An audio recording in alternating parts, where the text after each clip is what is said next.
Every year, factories around the world produce over 5 billion glass marbles. 5 billion perfect, flawless, mesmerizing spheres rolling off production lines like tiny captured suns. But here is the part nobody tells you. Some of the most advanced glass in the world, used in nuclear facilities, military applications, and deep industrial processes, is not made from clean white sand. It is made from some of the most toxic, radioactive, and chemically lethal waste on the planet. And somehow, impossibly, by the end of this video, that poison becomes something completely safe, completely stable, and almost beautiful. In the next 4 minutes, you are going to see one of the most extreme industrial transformations on Earth. Stay with me, because the moment those furnace doors open, everything changes. Let's start with a question that governments have been quietly panicking about for 70 years. What do you do with nuclear waste? You cannot burn it. You cannot dump it in the ocean. That was tried and it was catastrophic. You cannot bury it forever. It leaks, it migrates through groundwater, it poisons everything it touches for thousands of years. Nuclear waste, industrial slag, and heavy metal sludge from factories represent one of the greatest unsolved crises of the modern world.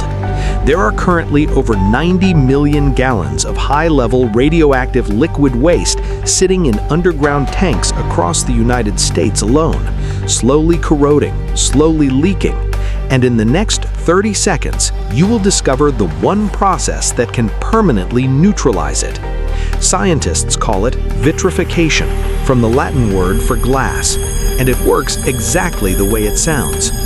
Vitrification is the process of mixing toxic waste with glass-forming materials and blasting the entire mixture at temperatures exceeding 1,150 degrees Celsius. At that temperature, something extraordinary happens. The molecular structure of the waste, the dangerous radioactive particles, the heavy metals, the toxic compounds, they stop being independent particles. They get physically locked inside the glass matrix, trapped permanently, like insects in amber, but at the atomic level.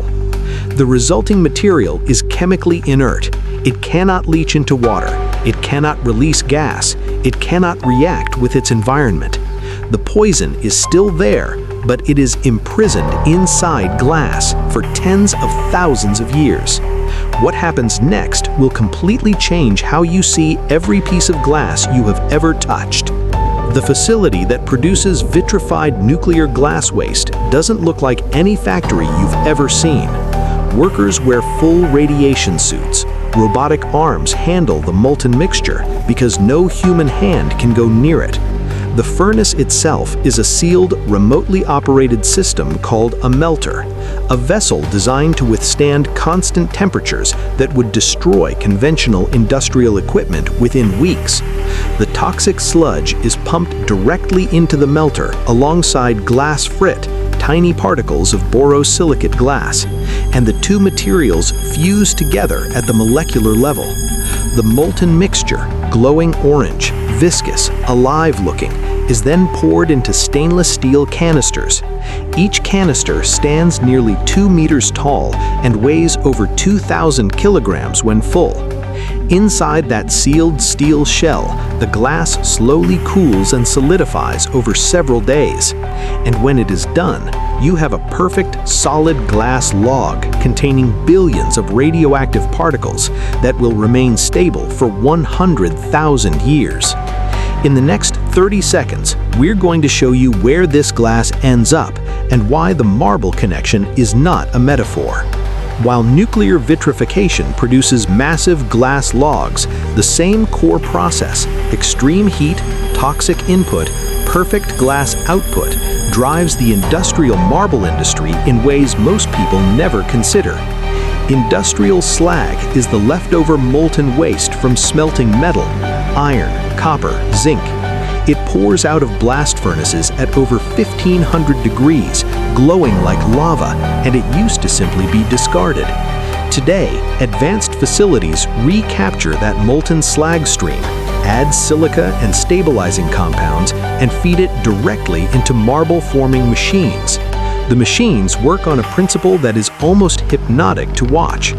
Two counter-rotating grooved rollers grip the continuous stream of molten glass and pinch it into spheres, one marble every fraction of a second.